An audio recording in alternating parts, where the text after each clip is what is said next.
El proyecto consiste básicamente en complementar el proyecto de patio ya iniciado por la dirección del centro desde hace años. Hace años nos encontramos un patio que era un desierto de cemento. Dijimos, queremos complementar con recursos naturales, medioambientales, para que los niños disfruten y respeten la naturaleza. ¿Qué consiste?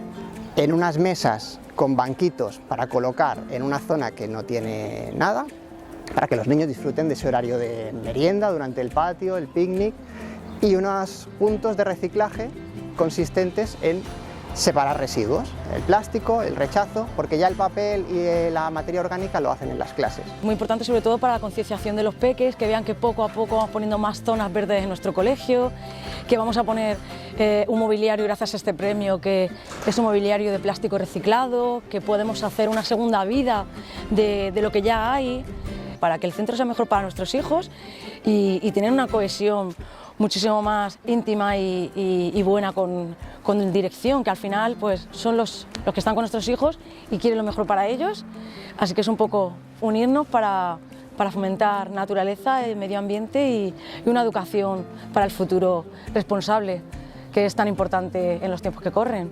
La nostra comunitat educativa se beneficiarà immediatament quan tinguem el projecte realitzat.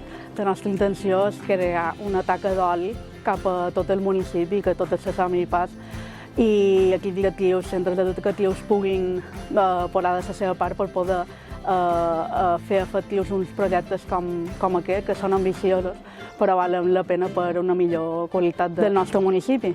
Tenemos las jardineras que se utilizaron en la época del COVID como separadores naturales y es donde instalaremos el jazmín que enredará toda esa pared que ahora está totalmente desierta.